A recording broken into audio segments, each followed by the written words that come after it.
नमस्कार आप सभी को। मेरा नाम है अशोक वी यादव एडवोकेट और मैं आप सभी के लिए लीगल एडवाइस पर वीडियोस अपलोड करता हूं, जो कि आप सब लोग उसको लाइक करते हैं, पसंद करते हैं, शेयर करते हैं और सब्सक्राइब भी करते हैं।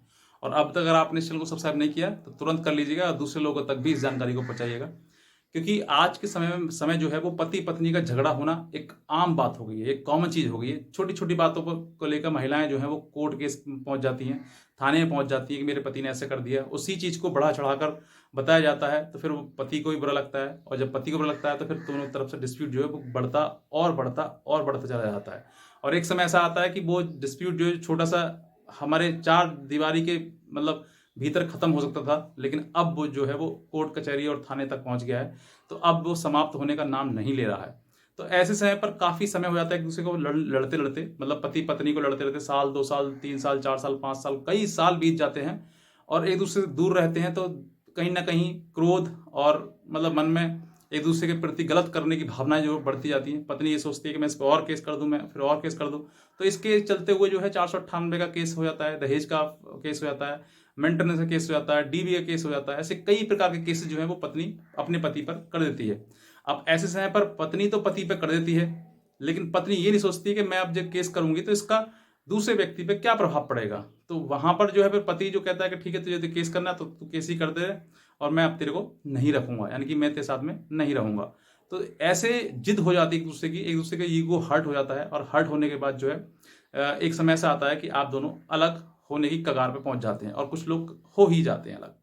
तो आज मेरा जो मतलब वीडियो बनाने का जो उद्देश्य है वो ये है कि बहुत सारे ऐसे पति हैं जिनकी पत्नियां जो हैं उनको हरास करने के लिए केस कर देती हैं, कुछ बदला लेने के लिए केस कर देती हैं, कुछ ये कहती हैं कि मेरे पति ने मुझसे ये किया, ये कहा, या उसकी माँ ने मुझसे ये कहा, तो वो उसके पति पे तो प्रति करती करती है, पति के साथ में परिवार पूरा नाम लिखवा देती हैं।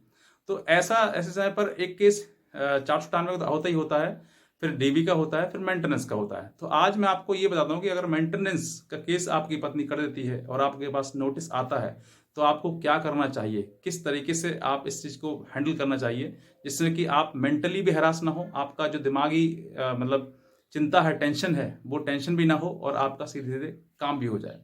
तो मैं आपको एक कहते हैं ना रियलिटी जितना ही है, जो कि जो किताबों में कानून लिखी हुई है, जब उसको ही मतलब इम्प्लीमेंट किया जाता है तो फिर जो चीज़ें हैं वो बदल जाती हैं। यानी कि कुछ प्रैक्टिकली बहुत सारी चीज़ें होती हैं, वही मैं आपको प्रैक्टिकली के साथ में बताता हूँ, क्योंकि कानून लिखा हुआ है उसको प्रैक्टिकली जब अप्लाई होता है तो चीज़ें बदल जाती हैं। बदलने का मतलब कि किस तरीके से प्रैक्टिकली जो चीज़ें हैं वो आपके सामने आएंगी, वो मैं आज आपको बताता हूँ। सबसे पहले ये है कि पत्नी जब आपके ऊपर मेंटेनेंस का केस करती है तो मेंटेनेंस का केस करने का जो मोस्टली ज़्यादातर मतलब कॉमन जो इंटेंशन लोगों की होती है, पत्नियों की, वो ये होती है कि अगर आप लड़की जो है, पत्नी जो है वो मेंटेनेंस का केस करेगी पति पे, तो पति को लगेगा अरे मुझे मेंटेनेंस देना पड़ेगा, तो वो भाग कर उसको लेकर आ जाएगा। ये होती है। लेकिन यहाँ पर विपरीत हो जाता है, उल्टा हो जाता है कि पति, लेकिन पत्नी पत्नी करती है इस वजह से, लेकिन हो जाता है क्या कि अब पत्नी जो है पत्नी जैसे केस किया तो पति ये सोच लेता है अब तो मुझे इसको बिल्कुल नहीं लाना, अब तो ये मेरे को जेल भिजवाएगी क्योंकि मैं मेंटेनेंस नहीं दूंगा। तो बहुत सारी चीज़ें सामने आती हैं। लेकिन यहाँ पर अब जो है, जैसे मान लीजिए आपकी पत्नी ने आपके ऊपर मेंटेनेंस केस कर दिया, तो सबसे पहले आपके पास नोटिस आएगा।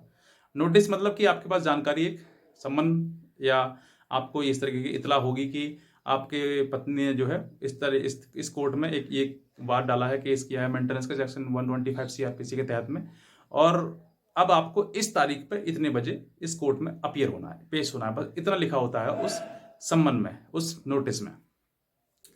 कुछ लोग घबरा जाते हैं कि अब मुझे क्या करना है। कुछ लोग रिसीव कर लेते हैं, कर लेते हैं, और कुछ लोग रिसीव नहीं करते हैं, कहते हैं हमें नहीं चाहिए, हम नहीं करेंगे रिसीव इसको। तो कुछ ऐसे करते हैं। अब रिसीव कर लेते हैं तो इसका मतलब ये है कि वो तामला आपको मिल गया है, मतलब कि आप के पास जो जानकारी है, जो कोर्ट ने आपको जानकारी दी है, आपको इतला करने के लिए नोटिस जो जारी किए हैं वो आपने रिसीव कर लिए हैं। तो इसका मतलब ये है कि आप कोर्ट पूरी तरीके से ये मतलब हो जाएगा। अगर आप नहीं जाओगे कि कोर्ट ये मान लेगा कि आपको जानकारी है और आप जानबूझ के कोर्ट नहीं गए, या फिर अगर आप कोर्ट में पहुंच गए तो बात ही खत्म। फिर तो वो आगे फर्दर प्रोसीडिंग जो है वो स्टार्ट हो जाएगी। अब ये मेंटेनेंस क्या है, देखिए मैं आपको ये बताता हूँ कि अगर मेंटेनेंस के केस में जो है, अगर पति जैसे ही नोटिस आता है वैसे ही अगर अपीयर हो जाता है तो कोर्ट जो है वो प्रोसीडिंग आगे फर्दर स्टार्ट कर देती है, और फिर इंटरिम मेंटेनेंस की एप्लीकेशन जो है पत्नी पति पर लगाती है, पति के की जो मेंटेनेंस केस है उसको लगाती है। कि अगर मतलब इंटरिम का मतलब ये होता है कि डेली आना जाना कोर्ट का, वो जिम्मेदारी लायबिलिटी जो है वो पति की ही होती है, यानी कि कोर्ट से घर और घर से कोर्ट या वकील का खर्चा जो है वो सब कुछ उसमें इंटर मेंटेनेंस में हो जाता है। तो और अगर आप नहीं जाते हैं तो आपको मेंटेनेंस देने की जरूरत है ही नहीं, क्योंकि आप है ही नहीं अपीयर कोर्ट में। तो मेरा ये नहीं है, मतलब आप चाहे नहीं जाए वो आपके ऊपर है, डिपेंड करता है। तीसरा कि जब आप कोर्ट में जाते हैं, पहले इंटरव्यू बनेगा, फिर उसके बाद फिर फर्दर प्रोसीडिंग स्टार्ट होगी, उस पर फिर फर्दर प्रोसीडिंग स्टार्ट होने के बाद आप अपनी तरफ से कुछ चीज़ें देंगे कि सर ये है, इस तरीके से गलती है, ये है। तो अपनी अपनी मतलब बात रखेंगे आप, फिर उसकी तरफ से बात रखेंगे आप। तो इन दोनों को चीज़ों देखते हुए मेंटेनेंस जो कोर्ट जो है वो मेंटेनेंस बांधेगा, फाइनल मेंटेनेंस। समय इसमें काफ़ी लग जाएगा, मतलब हो सकता है कि साल 2 साल का समय लग जाए या ज़्यादा भी लग जाए, इससे खींच जाए। चाहते हैं अगर आप खींचना तो फिर बहुत तरीके हैं, मैं आपको और भी वीडियो बना चुका हूँ जिसमें कि आपको बता चुका हूँ। लेकिन और अगर आपको जानकारी चाहिए इसके बारे में तो आप हमारे दिए हुए नंबर पर हमें संपर्क भी कर सकते हैं, हमारी लीगल एडवाइस हमसे ले सकते हैं। बहुत सारी चीज़ें हैं जिससे आप मेंटेनेंस बच भी सकते हैं, मेंटेनेंस आपको देने की जरूरत भी नहीं पड़ेगी। लेकिन कानूनी चीज़ें हैं, वो कानूनी तरीके से ही आपको ऊपर मेंटेनेंस लेने का दबाव बनाया जा रहा है, तो आप कानूनी ही की तरह इस वजह से ही आप बच भी सकते हैं। तो ये जो चीज़ें हैं, मतलब कि अगर नोटिस आता है तो आपको घबराने की जरूरत नहीं है। अगर आपके पास बीवी बच्चे हैं, बीवी तो है ही है, बच्चे भी हैं अगर, तो आपको देखिए मैं तो ये कहता हूँ कि बच्चे हैं तो बच्चों की कोई गलती इसमें नहीं है।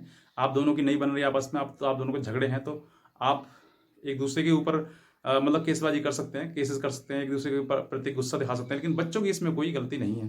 तो मैं कहूँगा कि बच्चों को तो आप मेंटेनेंस दें, मतलब मेंटेनेंस की अच्छी पढ़ाई लिखाई जो भी खेल कूद उनका है वो भी खर्चे हैं, वो बच्चों को तो आप जरूर दें। लेकिन रही बात पत्नी की, तो पत्नी देखिए मेंटेनेंस लेने के लिए पत्नी को भी क्या बताऊं चप्पल घिस जानी पड़ती हैं कोर्ट में आने के लिए, क्योंकि आसान नहीं है मेंटेनेंस लेना भी। क्योंकि जो पति ये सब जो खेल है ना, मेंटेनेंस का, डीबी का, 498 का, हालांकि इनमें भविष्य जो इनका फ्यूचर जो है वो होना इनमें कुछ नहीं है।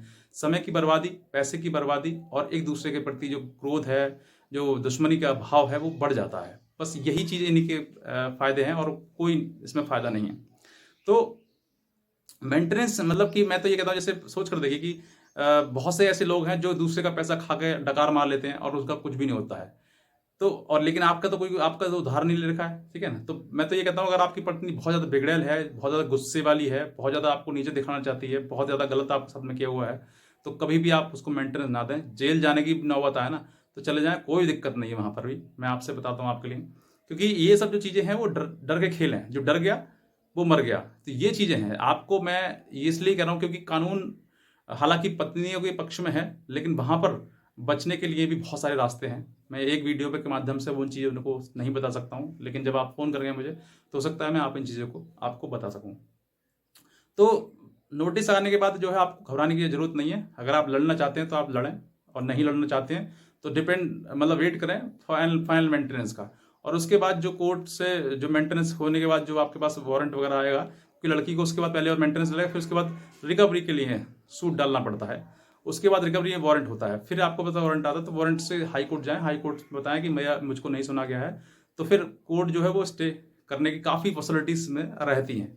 क्योंकि रिकवरी का जो राइट है ना वो इस कोर्ट के पास नहीं है, जिस कोर्ट से आपके पास आते हैं वो कलेक्टर के द्वारा प्रोसीजर है, लेकिन कोर्ट जो है अपनाती है। लेकिन वहाँ पर जो है वो अगर आप हाई कोर्ट जाएंगे तो वो ये चीज़ बताएंगे ना, तो फिर वो उन सब चीज़ों को करते हुए उसमें स्टे भी हो जाती है। तो बहुत सारी चीज़ें हैं इसमें बचने के लिए, लेकिन बस ये कहना चाह रहा हूँ अगर आपको मेंटेनेंस आपकी पत्नी ने करते, घबराने की जरूरत बिल्कुल नहीं है।